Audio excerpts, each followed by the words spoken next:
Welcome back to ಪರೀಕ್ಷಾ classes. ನಾನು last ವಿಡಿಯೋದಲ್ಲೇ case qualification ಆಗಿರ್ಬೋದು, ಸಿಲೆಬಸ್ ಆಗಿರ್ಬೋದು, ಏಜ್ ಲಿಮಿಟ್ ಏನಾದರೂ ಇದ್ವಾ, ಮತ್ತು ನಾನು ಫಸ್ಟ್ ಸೆಮ್ಮಲ್ಲಿದ್ದೀನಿ, ಅಪ್ಲೈ ಮಾಡಬೇಕಾ ಮಾಡಬಾರ್ದಾ ಎಲ್ಲದಕ್ಕೂ ನಾನು ಲಾಸ್ಟ್ ವಿಡಿಯೋದಲ್ಲಿ ಆನ್ಸರ್ ಮಾಡ್ತೀನಿ.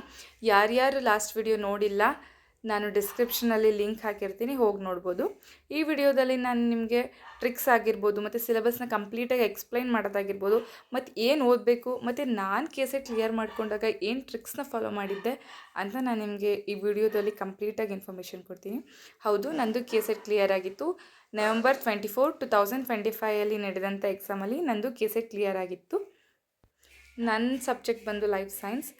ನಾನು ಓದಬೇಕಿದ್ರೆ ಏನೇನು ಟ್ರಿಕ್ಸ್ನ ಫಾಲೋ ಮಾಡಿದೆ, ಹೇಗೆ ಓದಿದೆ, ಏನೇನು ಬುಕ್ನ ರೆಫರ್ ಮಾಡಿದೆ, ಎಲ್ಲದ್ರದ್ದು ಕಂಪ್ಲೀಟ್ ಡೀಟೇಲ್ಸ್ನ ನಾನು ಈ ವಿಡಿಯೋದಲ್ಲಿ ನಿಮಗೆ ತಿಳಿಸ್ತೀನಿ. ಓಕೆ, ಇವಾಗ ಸಿಲೆಬಸ್ನ ತಿಳ್ಕೊಳ್ಳೋಣ.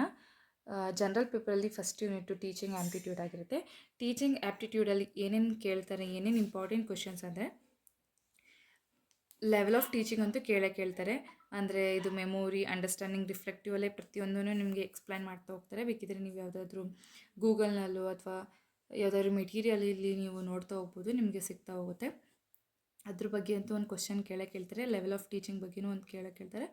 ಇನ್ನು ಲರ್ನರ್ಸ್ ಕ್ಯಾರೆಕ್ಟರಿಸ್ಟಿಕ್ಸಲ್ಲಿ ನೋಡೋಕ್ಕಾದ್ರೆ ಮತ್ತು ಕ್ಯಾರೆಕ್ಟರಿಸ್ಟಿಕ್ಸ್ ಆಫ್ ಅಡಲಸೆನ್ಸ್ ಮತ್ತು ಅಡಲ್ಟ್ಸ್ ಲರ್ನರು, ಸೋಷಿಯಲ್, ಎಮೋಷ್ನಲ್, ಕಾಗ್ನೇಟಿವ್ ಆಗಿ ಹೇಗೆ ಚೇಂಜ್ ಆಗ್ತಾರೆ, ಒಬ್ಬರು ಇಂಡಿವಿಜುವಲ್ ಡಿಫ್ರೆನ್ಸ್, ಒಬ್ಬ ಸ್ಟೂಡೆಂಟ್ಸ್ಗೂ ಇನ್ನೊಬ್ಬ ಸ್ಟೂಡೆಂಟ್ಸ್ಗೂ ಏನು ಡಿಫ್ರೆನ್ಸ್ ಇರುತ್ತೆ ಅದ್ರ ಬಗ್ಗೆನೂ ಕ್ವಶನ್ ಕೇಳ್ತಾರೆ. ಇನ್ನು ಬ್ಲೂಮ್ಸ್ ಟ್ಯಾಕ್ಸೋನಮಿಲೂ ಈ ಟೀಚಿಂಗ್ ಮತ್ತು ಆ್ಯಪ್ಟಿಟ್ಯೂಡಲ್ಲಿ ಬ್ಲೂಮ್ಸ್ ಟ್ಯಾಕ್ಸೋನಮಿ ಬಗ್ಗೆನೂ ಒಂದು ಕ್ವಶನ್ ಇರುತ್ತೆ. ನೀವು ಆ ಕಾನ್ಸೆಪ್ಟ್ನ ನೀವು ಓದ್ತಾ ಹೋಗಬೇಕಾಗುತ್ತೆ. ಮತ್ತು ಟೀಚಿಂಗ್ ಏಡ್ಸ್, ICT ಟೂಲ್ಸ್ನ ಹೇಗೆ ಯೂಸ್ ಮಾಡ್ತಾರೆ ಈ ಟೀಚಿಂಗಲ್ಲಿ. ICT tools is nothing but ಹೇಗೆ ಸ್ಮಾರ್ಟ್ ಕ್ಲಾಸ್ ಆಗಿರ್ಬೋದು, ಹೇಗೆ ಕಂಪ್ಯೂಟರ್ ಟೆಕ್ನಾಲಜೀಸ್ನ ನಮ್ಮ ಎಜುಕೇಷನ್ನಲ್ಲಿ ಯೂಸ್ ಮಾಡ್ತಾರೆ. ಇನ್ನು method of teaching in institution ನೋಡೋದಾದರೆ ಸ್ವಯಂ ಪ್ರಭಾ, ಇದೆಲ್ಲ ಆನ್ಲೈನ್ ಕ್ಲಾಸಸ್ಗಳು, ಆನ್ಲೈನ್ ಕೋರ್ಸಸ್ಗಳು. ಸ್ವಯಂನಲ್ಲಿ ಯಾವ್ಯಾವ ಚಾನಲ್ಸ್ ಬರ್ತದೆ, ಸ್ವಯಂ ಯಾವಾಗ ಸ್ಟಾರ್ಟ್ ಆಯಿತು, ಮೂಕ್ ಅಂದ್ರೇನು, ಮೂಕ್ದು ಫುಲ್ ಫಾರ್ಮು, ಇದೆಲ್ಲನೂ ಕೇಳ್ತಾ ಹೋಗ್ತಾರೆ ಈ ಯೂನಿಟಲ್ಲಿ. ಇನ್ನು ಇದನ್ನು ನೋಡೋಕ್ಕಾದ್ರೆ ಟೀಚಿಂಗ್ ಸಪೋರ್ಟ್ ಸಿಸ್ಟಮ್ ಆದರೆ ಟ್ರೆಡಿಷನಲ್ಲಿಂದ ಹೇಗೆ ICT ಟೂಲ್ಸ್ ಯೂಸ್ ಮಾಡೋ ತನಕ ಎವಾಲ್ವ್ ಆಗಿದೆ ನಮ್ಮ ಎಜುಕೇಷನ್ ಸಿಸ್ಟಮ್, ಅದ್ರ ಬಗ್ಗೆನೇ ಕ್ವಶನ್ ಕೇಳ್ತಾರೆ. ಇನ್ನು ಎವ್ಯಾಲ್ಯೂಯೇಷನ್ ಸಿಸ್ಟಮಲ್ಲಿ ನೋಡೋದಾದರೆ ಟೈಪ್ಸ್ ಆಫ್ ಎವ್ಯಾಲ್ಯೂಯೇಷನ್ ಕೇಳ್ತಾರೆ. ಇವಾಗ ಯಾವ ಥರ ಎವ್ಯಾಲ್ಯೂಯೇಷನ್ ಇದೆ, ಸಮೇಟಿವ್ ಆಗಿರ್ಬೋದು, ಫಾರ್ಮೇಟಿವ್ ಆಗಿದೆ, ಅದ್ರ ಬಗ್ಗೆ ಏನು ನಮಗೆ ಗೊತ್ತಿದೆ, ಹೈಯರ್ ಎಜುಕೇಷನ್ಸಲ್ಲಿ ಏನಾಗಿದೆ, ಪ್ರತಿಯೊಂದೂ ನಮಗೆ ಕೇಳ್ತಾ ಹೋಗ್ತಾರೆ. ಮತ್ತು ಇದರಲ್ಲಿ ಫ್ಯಾಕ್ಟರ್ಸ್ ಏನೇನು ಎಫೆಕ್ಟ್ ಮಾಡುತ್ತೆ ಟೀಚಿಂಗ್ನ ಅನ್ನೋದನ್ನು ನೀವು ಅರ್ಥ ಮಾಡ್ಕೋಬೇಕಾದ್ರೆ ತಿಳ್ಕೊಳುತ್ತೆ. ಇಷ್ಟು ಕಾನ್ಸೆಪ್ಟನ್ನ ನೀವು ಕ್ಲಿಯರ್ ಮಾಡ್ಕೊಂಡ್ರಿ ಅಂದರೆ ಇದರಲ್ಲಿ 5 ಮಾರ್ಕ್ಸ್ನ ಆರಾಮಾಗಿ ತೊಗೋಬೋದು. ಪ್ರತಿಯೊಂದು ಯೂನಿಟಲ್ಲೂ 5 ಮಾರ್ಕ್ಸ್ ಕ್ವಶನ್ಸ್ ತೆಗ್ದರೆ ಪ್ರತಿಯೊಂದು ಯೂನಿಟಿಂದನೂ ಕ್ವಶನ್ಸ್ ತೆಗಿತಾರೆ. ನೀವು ಯಾವ ಯೂನಿಟ್ನೂ ಸ್ಕಿಪ್ ಮಾಡೋ ಹಾಗಿಲ್ಲ. ಇನ್ನು ನೆಕ್ಸ್ಟ್ ನಾವು ರಿಸರ್ಚ್ ಆ್ಯಪ್ಟಿಟ್ಯೂಡ್ನ ನೋಡೋಣ. ರಿಸರ್ಚ್ ಆ್ಯಪ್ಟಿಟ್ಯೂಡಲ್ಲಿ ಏನೇನು ಕಂಪಲ್ಸರಿ ನೀವು ಯಾವ್ಯಾವ ಕಾನ್ಸೆಪ್ಟನ್ನ ನೀವು ಓದಬೇಕಾಗತ್ತೆ ಅಂದರೆ first meaning, types of research, ಈ ಬೇಸಿಕ್ಸ್ನೆಲ್ಲ ನೀವು ತಿಳ್ಕೊಬೇಕು ನಿಮಗೆ. ಬಿಕಾಸ್ ಕ್ವೆಶ್ಚನ್ ಅರ್ಥ ಆಗಬೇಕು ಅಂದರೆ ನಿಮ್ಗೆ ಅದ್ರ ಬಗ್ಗೆ ಐಡಿಯಾ ಇರಬೇಕು. ಈ ರಿಸರ್ಚ್ ಆ್ಯಪ್ಟಿಟ್ಯೂಡ್ ಇನ್ನೂ ಯಾರಿಗೆ ಈಸಿ ಆಗುತ್ತೆ ಅಂದರೆ ಮಾಸ್ಟರ್ಸ್ನಲ್ಲಿ ಏನಾದರೂ ರಿಸರ್ಚ್ ಮಾಡಿದರೆ ಅಥವಾ ಥೀಸಿಸ್ ಏನಾದರೂ ಮಾಡಿದರೆ ಅವರಿಗೆ ತುಂಬ ಹೆಲ್ಪ್ ಆಗುತ್ತೆ. ಬಿಕಾಸ್ ಮತ್ತು ಮಾಸ್ಟರ್ಸ್ ಓದೋರಿಗೆ ಒಬ್ಬೊಬ್ಬರಿಗೆ ಸಿಲೆಬಸ್ನಲ್ಲಿ ಒಂದು ಪೇಪರ್ ಕೊಟ್ಟಿರ್ತಾರೆ ರಿಸರ್ಚ್ ಬಗ್ಗೆ, ಅವರಿಗಂತೂ ಸಿಕ್ಕಾಬಟ್ಟೆ ಈಸಿ ಆಗುತ್ತೆ, ಅವ್ರು ಓದೋ ಅವಶ್ಯಕತೆನೇ ಇರಲ್ಲ, ಅದರಲ್ಲೆಲ್ಲ ಕವರ್ ಆಗಿರುತ್ತೆ. ರಿಸರ್ಚ್ ಮೆಥಡ್ ಬಗ್ಗೆನೂ ಒಂದೊಂದು ಕ್ವಶನ್ ಇರುತ್ತೆ. ಒಂದು ಕ್ವಶನ್ ಕೊಟ್ಬಿಟ್ಟು ಇದು ಯಾವ ಮೆಥಡಿಗೆ ಬರುತ್ತೆ ಅಂತಲೂ ಕೇಳ್ತಾರೆ.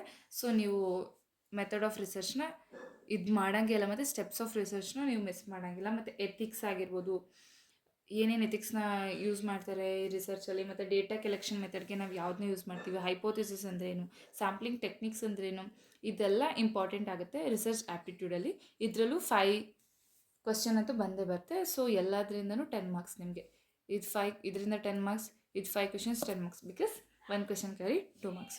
ಇನ್ನು ಕಾಂಪ್ರಹೆನ್ಷನ್ ಬಗ್ಗೆ ನೆಕ್ಸ್ಟ್ ಹೇಳೋದೇ ಬೇಡ, ಎಲ್ರಿಗೂ ಗೊತ್ತಿರುತ್ತೆ. ಕಾಂಪ್ರಹೆನ್ಷನ್ ಅಂದರೆ ಒಂದು ಪ್ಯಾಸೇಜ್ ಕೊಡ್ತಾರೆ, ಒಂದು 5 ಕ್ವಶನ್ಸ್ ಕೊಡ್ತಾರೆ, ಆ ಪ್ಯಾಸೇಜಲ್ಲೇ ಇರೋದು ನೀವು ಹುಡುಕಿ ಬರಿಬೇಕಾಗುತ್ತೆ. ಇದರಲ್ಲಿ ನಿಮ್ಮ ಕ್ರಿಯೇಟಿವಿಟಿನೂ ಚೆಕ್ ಮಾಡ್ತಾರೆ, ನಿಮ್ಮ ಸ್ಕಿಲ್ ಗೊತ್ತಾಗುತ್ತೆ, ನೀವು ಹೇಗೆ ಟೈಮ್ ಮ್ಯಾನೇಜ್ಮೆಂಟ್ ಮಾಡ್ಕೋತೀರಾ ಅದು ಇಂಪಾರ್ಟೆಂಟ್ ಆಗುತ್ತೆ ಈ ಕಾಂಪ್ರಹೆನ್ಷನಲ್ಲಿ. ಸೊ ನೀವು ಇದರಲ್ಲಿ ತುಂಬ ಟೈಮ್ ವೇಸ್ಟ್ ಮಾಡ್ಕೋತೀರಾ. ಇವಾಗಲಿಂದನೇ ಒಂದೊಂದನ್ನು ಪ್ರಾಕ್ಟೀಸ್ ಮಾಡ್ತೀವಿ. ಇನ್ನು ಚಾಪ್ಟರ್ 4 ಕಮ್ಯುನಿಕೇಷನಲ್ಲಿ ನಾನು ನಿಮಗೆ ಕಮ್ಯುನಿಕೇಷನ್ ಚಾಪ್ಟರ್ ಬಗ್ಗೆ ಇನ್ಫಾರ್ಮೇಷನ್ ಕೊಡೋದಾದರೆ ಇದರಲ್ಲಿ ಟೈಪ್ಸು, ಮೀನಿಂಗು, ಕ್ಯಾರೆಕ್ಟರ್ಸ್ ಇದು ತುಂಬ ಇಂಪಾರ್ಟೆಂಟ್ ಆಗುತ್ತೆ. ಇದನ್ನೆಲ್ಲ ನೋಡ್ಕೋಬೇಕಾಗುತ್ತೆ ನೀವು. ಮತ್ತು ವರ್ಬಲ್ ಮತ್ತು ನಾನ್ ವರ್ಬಲ್ ನೀವು ಹೇಗೆ ಕಮ್ಯುನಿಕೇಷನ್ ಮಾಡ್ತೀರಾ, ಮತ್ತು ಗ್ರೂಪ್ ಕಮ್ಯುನಿಕೇಷನ್ ಅಂದ್ರೇನು, ಕ್ಲಾಸ್ ರೂಮ್ ಕಮ್ಯುನಿಕೇಷನ್ ಅಂದ್ರೇನು, ಇದನ್ನೆಲ್ಲ ನೀವು ತಿಳ್ಕೊತಾ ಹೋಗುತ್ತೆ. ಇದೆಲ್ಲ ತುಂಬ ಇಂಪಾರ್ಟೆಂಟ್ ಆಗುತ್ತೆ ಕಮ್ಯುನಿಕೇಷನ್ ಚಾಪ್ಟರಲ್ಲಿ. ಮತ್ತು ಬ್ಯಾರಿಯರ್ಸ್ ಆಫ್ ಎಫೆಕ್ಟಿವ್ ಕಮ್ಯುನಿಕೇಷನ್ ಅಂತೂ ಇಂಪಾರ್ಟೆಂಟ್. ಏನೇನು ಬ್ಯಾರಿಯರ್ಸ್ ಇದೆ ಅದನ್ನೆಲ್ಲ ನೀವು ನೋಡ್ಕೋಬೇಕಾಗತ್ತೆ. ಮತ್ತು ಟೈಪ್ಸ್ ಆಫ್ ಕಮ್ಯುನಿಕೇಷನಲ್ಲಿ ತುಂಬ ಟೈಪ್ಸ್ ಬರುತ್ತೆ. ಬೇಸ್ಡ್ ಆನ್ ಪರ್ಪಸ್ ಆಗಿರ್ಬೋದು, ಆ ಥರ ತುಂಬ ಟೈಪ್ಸ್ ಬರುತ್ತೆ. ನೀವು ಕಂಪಲ್ಸರಿ ಅದ್ರ ಬಗ್ಗೆ ನೋಡ್ಕೊಂಡು ಹೋಗಿ. ಕ್ವಶನ್ ಅಂತೂ ಕೇಳೋ ಸಾಧ್ಯತೆ ತುಂಬ ಇದೆ. ಮತ್ತು ಎಫೆಕ್ಟಿವ್ ಕಮ್ಯುನಿಕೇಷನ್ ಸ್ಕಿಲ್ ಹೇಗೆ ಡೆವಲಪ್ ಮಾಡ್ಕೋತೀರಾ ಅದ್ರ ಬಗ್ಗೆಯೂ ಕೇಳ್ತಾರೆ. ಮತ್ತು ಮಾಡೆಲ್ಸ್ಗಳು, ತುಂಬ ಮಾಡೆಲ್ಸ್ಗಳಿದೆ ಕಮ್ಯುನಿಕೇಷನ್ ಚಾಪ್ಟರಲ್ಲಿ. ಅದ್ರ ಬಗ್ಗೆಯೂ ನೀವು ಒಂದು ಸ್ವಲ್ಪ ಓದ್ಕೊಂಡು ಹೋದರೆ ತುಂಬ ಒಳ್ಳೆಯದು ಅಂತ ಹೇಳ್ತೀನಿ.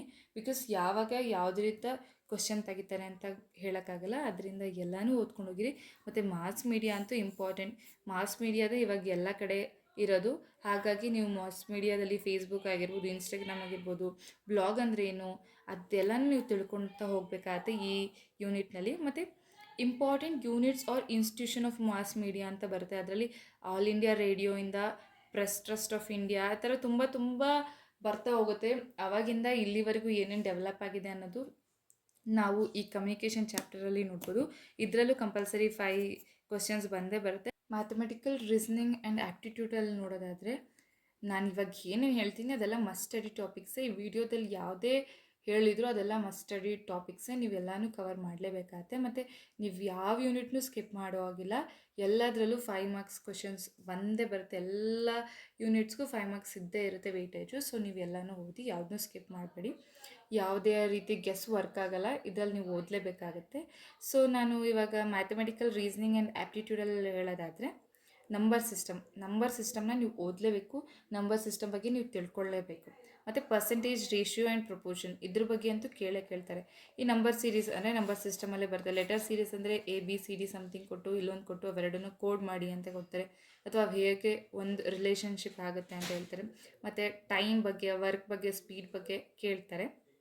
ಬೇಸಿಕ್ ಆಲ್ಜಿಬ್ರಾ ಅಂತೂ ನಿಮ್ಗೆ ಗೊತ್ತಿರಬೇಕು. 10th ಸ್ಟ್ಯಾಂಡರ್ಡ್ ಮ್ಯಾಥ್ಸ್ ಅಂತೂ ನಿಮಗೆ ಗೊತ್ತಿರಬೇಕು. ಇದನ್ನು ನೀವು ಪಾಸ್ ಆಗಬೇಕು ಅಂದರೆ ಇದರಲ್ಲಿ ನೀವು ಪ್ರಾಬ್ಲಮ್ಸ್ನ ಅಟೆಂಡ್ ಮಾಡಬೇಕಂತೆ. ಮತ್ತು ಪ್ರಾಫಿಟ್ ಆ್ಯಂಡ್ ಲಾಸ್ ಅಂತ ಕೇಳ್ತಾರೆ, ಇಂಟ್ರೆಸ್ಟ್ ಬಗ್ಗೆ ಕೇಳ್ತಾರೆ. ಇದರಲ್ಲಿ ನೀವು ಯಾವುದನ್ನು ಸ್ಕಿಪ್ ಮಾಡೋಕ್ಕಾಗಲ್ಲ. ಎಲ್ಲನೂ ತಿಳ್ಕೊತಾ ಹೋಗಿ. ಇವತ್ತಿಂದನೇ ಸ್ಟಾರ್ಟ್ ಮಾಡಿ, ಇವತ್ತಿಂದನೇ ಓದಿ ತಿಳ್ಕೊಳ್ಳಿ. ಮತ್ತು ನಾನು ನಾರ್ತಲ್ಲಿ ಇಷ್ಟು ದೂರ ಹೋದೆ, ನೆಕ್ಸ್ಟು ಸೌತಿಗೆ ಹೋದೆ, ಈ ಥರದ್ದೆಲ್ಲ ಕ್ವಶನ್ಸ್ ಕೇಳ್ತಾರೆ. ಮತ್ತು ಕ್ಲಾಕ್ದಾಗಿರ್ಬೋದು, ಈ ಥರ ಕ್ವಶನ್ಸ್ ಕೇಳ್ತಾರೆ. ನಿಮಗೆ ಅರ್ಥ ಆಗಲಿಲ್ಲ ಅಂದರೆ ಯಾವುದಾದ್ರೂ ಯೂಟ್ಯೂಬ್ ಚಾನಲ್ ಆದರೂ ಹೋಗಿ, ಅಥವಾ ನಿಮ್ಮ ಫ್ರೆಂಡ್ಸ್ ಹತ್ರನಾದರೂ ಕೇಳಿ ತಿಳ್ಕೊಳ್ಳಿ. ಬಿಕಾಸ್ ಇದು ಕಂಪಲ್ಸರಿ ಕ್ವಶನ್ಸ್. ನೀವು ಒಂದು ಕ್ವಶನ್ನ ಬಿಡ್ತೀನಿ ಅಂದ್ರೂ ನಿಮಗೆ 2 ಮಾರ್ಕ್ಸ್ ಹೋಗುತ್ತೆ. ಸೊ ದಯವಿಟ್ಟು ಓದ್ಕೊಳ್ಳಿ. ಈ ಟಾಪಿಕ್ಸ್ ಎಲ್ಲ ತುಂಬ ಇಂಪಾರ್ಟೆಂಟ್. ಇವಾಗ ನಾನು ಯಾವುದು ಹೇಳಿದೆ ಅದೆಲ್ಲ ಇಂಪಾರ್ಟೆಂಟ್, ನೀವು ಓದ್ಕೊಳ್ಳಿ. ನೆಕ್ಸ್ಟು ಈ ಸಿಲೆಬಸ್ ಇಲ್ಲಿದೆ. ಇದರಲ್ಲಿ ಮಾತ್ರ ಕರೆಂಟ್ ಅಫೇರ್ಸ್ ಬಗ್ಗೆ ಕೇಳ್ತಾರೆ. 25% ಕರೆಂಟ್ ಅಫೇರ್ಸ್ ಕೊಡ್ತಾರೆ. ಸೊ ನೀವು ಕರೆಂಟ್ ಅಫೇರ್ಸ್ ಬಗ್ಗೆನೂ ಫೋಕಸ್ ಆಗಿರಬೇಕು.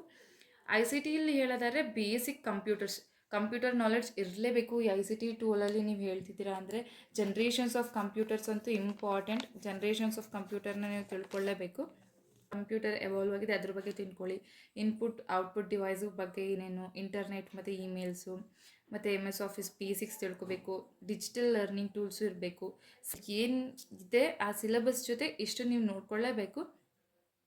ಮತ್ತು ಇಂಟರ್ನೆಟ್ ಅಂದ್ರೇನು, ಇಂಟ್ರಾನೆಟ್ ಅಂದ್ರೇನು, ವಿಡಿಯೋ ಆಡಿಯೋ ಕಾನ್ಫರೆನ್ಸಿಂಗ್ ಅಂದ್ರೇನು, ಮತ್ತು ಯಾವ್ಯಾವುದ್ರಲ್ಲಿ ನಾವು ಏನೇನು ಚೇಂಜ್ ಮಾಡಿದ್ದೀವಿ ಅಂದರೆ ಫಸ್ಟ್ ಜನ್ರೇಷನ್ ಕಂಪ್ಯೂಟರ್ನಲ್ಲಿ ನಾವು ಏನು ಯೂಸ್ ಮಾಡ್ತಿದ್ವಿ, ಮತ್ತು ಸೆಕೆಂಡ್ ಜನ್ರೇಷನ್ ಕಂಪ್ಯೂಟರ್ಗೆ ಏನು ಎವಾಲ್ವ್ ಆಯಿತು, ಈ ಥರದ್ದೆಲ್ಲ ನೀವು ತಿಳ್ಕೊತಾ ಹೋಗಬೇಕು ICTಲಿ. ಮತ್ತು ಇದರಲ್ಲೂ ಕೆಲವೊಂದು ಪ್ರಾಬ್ಲಮ್ಸ್ ಬರುತ್ತೆ, ಅದ್ರ ಮೇಲೂ ಫೋಕಸ್ ಮಾಡಿ. ಇದಂತೂ ತುಂಬ ಇಂಪಾರ್ಟೆಂಟ್. ಈ ಯೂನಿಟಲ್ಲಂತೂ ಪಕ್ಕ ಇವಾಗ ಕರೆಂಟ್ ಅಫೇರ್ಸಲ್ಲಿ ಏನೇನು ನಡೀತಿದೆ, ಏನೇನು ಆಗ್ತಿದೆ ಅದಂತೂ ಕೇಳ್ತಾರೆ. ಇದರಲ್ಲೂ ಅಷ್ಟೇ ಲಾಸ್ಟಲ್ಲಿ ಏನೇನು ಆವಾಗ ಚಿಪಿಕೋ ಮೂಮೆಂಟ್ ಇರ್ಬೋದು, ಆ ಥರ ಮೂಮೆಂಟ್ಸಿಂದ ಹಿಡಿದು ಇವಾಗ ಏನೇನು ಆಗ್ತಿದೆ ಅಲ್ಲಿವರೆಗೂ ಕೇಳ್ತಾರೆ.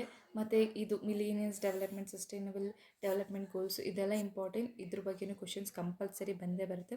ಹ್ಯೂಮನ್ ಆ್ಯಂಡ್ ಎನ್ವಿರಾನ್ಮೆಂಟಲ್ ಇಂಟ್ರಾಕ್ಷನ್, ಹೌದು, ಆಂಥ್ರೋಪೋಜೆನಿಕ್, ಇದ್ರದ್ದೆಲ್ಲ ಕ್ವಶನ್ಸ್ ಕೇಳ್ತಾರೆ. ಮತ್ತು ಏರ್ ಪೊಲ್ಯೂಷನ್ ಆ್ಯಕ್ಟ್ಸ್ ಇರ್ಬೋದು, ವಾಟರ್ ಪೊಲ್ಯೂಷನ್ಸ್ ಆ್ಯಕ್ಟ್ ಇರ್ಬೋದು, ಇದರಿಂದ ಏನೇನು ಕಾಸಸ್ ಇದೆ, ಬೆನಿಫಿಟ್ಸ್ ಇದೆ, ಏನೇನು ಆ್ಯಕ್ಟ್ಸ್ ಬಂದಿದೆ, ಯಾವ್ಯಾವ ಆರ್ಟಿಕಲ್ಸ್ ಇದೆ ಇದ್ರ ಮೇಲೆ ಎಲ್ಲ ರೀತಿಯೂ ಕ್ವಶನ್ಸ್ನ ಕೇಳ್ತಾರೆ. ಮತ್ತು ನ್ಯಾಚುರಲ್ ಆ್ಯಂಡ್ ಎನರ್ಜಿ ರಿಸೋರ್ಸ್ ಬಗ್ಗೆಯೂ ಕೇಳ್ತಾರೆ. ಇಂಪ್ಯಾಕ್ಟ್ ಇಲ್ಲಿ ಏನಿದೆ ಅದ್ರ ಬಗ್ಗೆ ಎಲ್ಲ ಇಂಪಾರ್ಟೆಂಟಾಗಿ ಎಲ್ಲದ್ರ ಬಗ್ಗೆಯೂ ಕ್ವಶನ್ ಕೇಳ್ತಾರೆ.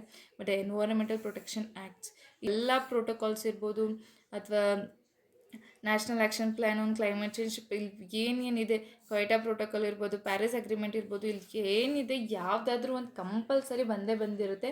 ಇದನ್ನು ಮಾತ್ರ ಮಿಸ್ ಮಾಡಬೇಡಿ. ಇದನ್ನು ಕಂಪಲ್ಸರಿ ನೀವು ಓದಲೇಬೇಕು. ನೀವು ಇದನ್ನು ಬಿಟ್ರಿ ಅಂದರೆ 2 ಮಾರ್ಕ್ಸ್ನ ನಿಮ್ಮ ಕೈಯಿಂದನೇ ಕಳ್ಕೊಂಡ್ರಿ ಅಂತ. ಇದು ಮತ್ತು ಇದು ಕಂಪಲ್ಸರಿ ಕ್ವಶನ್ ಕೇಳ್ತಾರೆ. ದಯವಿಟ್ಟು ಈ 2 ಸಬ್ ಯೂನಿಟ್ಸ್ ಬಗ್ಗೆ ಫೋಕಸ್ ಮಾಡಿ ಮತ್ತು ಓದ್ಕೊಳ್ಳಿ. ಇದರಲ್ಲಿ ಜಾಸ್ತಿ ನೀವು ಫೋಕಸ್ ಮಾಡಬೇಕಿರೋದು ಅಂದರೆ ಇವಾಗ ಕರೆಂಟ್ ಅಫೇರ್ಸ್ ಏನಿದೆ, ಎನ್ವೈರನ್ಮೆಂಟಲ್ ಕನ್ಸರ್ನ್ಸ್, ಅದ್ರ ಮೇಲೆ ಫೋಕಸ್ ಮಾಡಿ, ನಿಮಗೆ ಪಕ್ಕ ರಿಸಲ್ಟ್ ಸಿಗುತ್ತೆ. ಇನ್ನು ಹೈಯರ್ ಎಜುಕೇಷನ್ ಸಿಸ್ಟಮ್ ಆಗಿದ್ದರೆ ನೀವು ಫ್ರಮ್ ಹಿಸ್ಟ್ರಿ ನಾವು ಹೇಗೆ ಏಷ್ಯಂಟ್ ಕಾಲದಿಂದ ಎಜುಕೇಷನ್ ಸಿಸ್ಟಮ್ ಎವಾಲ್ವ್ ಆಗಿದೆ, ಇವಾಗಿನ ಎಜುಕೇಷನ್ ಸಿಸ್ಟಮ್ ಹೇಗೆ, ಪ್ರೀ ಇಂಡಿಪೆಂಡೆನ್ಸ್ ಏನೇನು ಎಜುಕೇಷನ್ ಸಿಸ್ಟಮ್ ಚೇಂಜ್ ಆಯಿತು, ಆವಾಗಿನ ಟೀಚರ್ಸ್ ಹೇಗಿದ್ರು, ಇವಾಗ ಮತ್ತು ಹೈಯರ್ ಎಜುಕೇಷನ್ ಹೇಗೆ ಎವಾಲ್ವ್ ಆಗ್ತಿದೆ, ಪಾಲಿಸೀಸ್ ಆಗಿರ್ಬೋದು, ಗವರ್ನೆನ್ಸ್, ಅಡ್ಮಿನಿಸ್ಟ್ರೇಷನ್ ಎಲ್ಲ ಇಂಪಾರ್ಟೆಂಟ್ ಆಗುತ್ತೆ. ವ್ಯಾಲ್ಯೂ ಎಜುಕೇಷನ್ ಇಂಪಾರ್ಟೆಂಟ್ ಆಗುತ್ತೆ. ಇದರಲ್ಲಿ ನೀವು ಎಷ್ಟು ಓದಬೇಕಂದ್ರೆ ತುಂಬ ಓದಬೇಕು. ಯಾವಿಂದ ಹೇಗೆ ತೆಗಿತಾರೆ ಅಂತ ಗೊತ್ತು. ಪೋಸ್ಟ್ ಇಂಡಿಪೆಂಡೆನ್ಸ್ ಯಾವ್ಯಾವ ಇನ್ಸ್ಟಿಟ್ಯೂಷನ್ ಓಪನ್ ಆಯಿತು, ಎಲ್ಲೆಲ್ಲಿ ಓಪನ್ ಆಯಿತು, ಮತ್ತು ಕೆಲವೊಂದು ಇದೆಯಲ್ಲ UGC ಆಗಿರ್ಬೋದು, ಅಥವಾ ಈ ಥರ ಎಜುಕೇಷನ್ ರಿಲೇಟೆಡ್ ಇನ್ಸ್ಟಿಟ್ಯೂಷನ್ ಬಗ್ಗೆ. ಎಕ್ಸಾಂಪಲ್ UGC ಹೇಳೋದಾದರೆ UGC ಯಾವಾಗ ಸ್ಟಾರ್ಟ್ ಆಯಿತು, ಎಲ್ಲಿ ರೀಜನಲ್ ಆಫೀಸ್ ಇದೆ, ಅದ್ರದ್ದು ಚೇರ್ಮನ್ ಯಾರು, ಈ ಥರ ತುಂಬ ಕ್ವಶನ್ಸ್ನ ಕೇಳ್ತಾರೆ.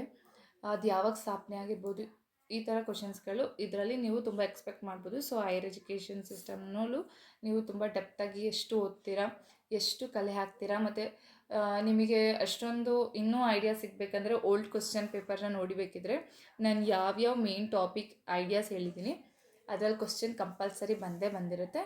ನೀವು ಹೋಗಿದ್ರೆ ಹೋಗಿ ಚೆಕ್ ಮಾಡಿ. ಟಿಪ್ ಏನಪ್ಪ ಅಂದರೆ, ನಾನು ನಿಮಗೆ ಒಂದು ಸಜೆಸ್ಟ್ ಮಾಡ್ತೀನಿ, ಜಾಸ್ತಿ ಜನರಲ್ ಪೇಪರ್ ಮೇಲೆ ಫೋಕಸ್ ಮಾಡಿ. ನಿಮಗೆ ಒಂದು ಐಡಿಯಾ ಸಿಕ್ತು, ನಿಮಗೆ ಆ ಕಾನ್ಸೆಪ್ಟ್ ಗೊತ್ತಾಯಿತು ಅಂದರೆ ಈಸಿಯಾಗಿ ಕ್ರ್ಯಾಕ್ ಮಾಡ್ಬೋದು ಆರಾಮಾಗಿ. ಬಿಕಾಸ್ ಕಂಪಲ್ಸರಿ ಕೇಳೋ ಕ್ವಶನ್ಸ್ ಅಂತೂ ಇದ್ದೇ ಇರುತ್ತೆ. ಅದ್ರ ಮೇಲೆ ಫೋಕಸ್ ಮಾಡಿದ್ರೆ ನೀವು ಜನರಲ್ ಪೇಪರ್ ಆರಾಮಾಗಿ ಕ್ಲಿಯರ್ ಮಾಡ್ಕೋಬೋದು. ಬಿಕಾಸ್ ಲೈಫ್ ಸೈನ್ಸಲ್ಲಿ ಹೇಳೋಕ್ಕಾಗಲ್ಲ, 20% ಡಿಫಿಕಲ್ಟ್ ಲೆವೆಲ್ ಕೊಡ್ತಾರೆ. ಅದನ್ನ ನೀವು ಗೆಸ್ಸು ಮಾಡೋಕ್ಕಾಗಲ್ಲ, ತುಂಬ ಕನ್ಫ್ಯೂಸಿಂಗ್ ಆಗೂ ಕೇಳಿರ್ತಾರೆ. ಹಾಗಾಗಿ ನೀವು ಜನರಲ್ ಪೇಪರ್ ಮೇಲೆ ಜಾಸ್ತಿ ಫೋಕಸ್ ಬಿಕಾಸ್ ಲೈಫ್ ಸೈನ್ಸಲ್ಲಿ 50% ನನಗೆ ಗೊತ್ತು, ಹೇಗೋ ನಾನು ಮಾಡ್ತೀನಿ ಅನ್ನೋದು ಒಂದು ಕಾನ್ಫಿಡೆನ್ಸ್ ಇರುತ್ತೆ. ಇನ್ನು 50% ನೀವು ಪ್ರಿಡಿಕ್ಟು ಮಾಡೋಕ್ಕಾಗಲ್ಲ, ಆ ಥರ ಕ್ವಶನ್ ಕೇಳಿರ್ತಾರೆ, ಅಷ್ಟು ಡೆಪ್ತಾಗಿ ಕೇಳಿರ್ತಾರೆ. ಜನರಲ್ ಪೇಪರಲ್ಲಿ ಏನಾದರೂ ನೀವು 35 ಅಥವಾ 40 ಕರೆಕ್ಟ್ ಮಾಡಿದ್ದೀರಾ ಅಂದರೆ ಅಂದ್ಕೊಬಿಡಿ, ನಿಮ್ಮದು ಕೇಸಲ್ಲಿ ಕ್ಲಿಯರ್ ಆಗುತ್ತೆ, ಪಕ್ಕ ಈ ಸರಿ ಕ್ಲಿಯರ್ ಆಗುತ್ತೆ ಅಂತ.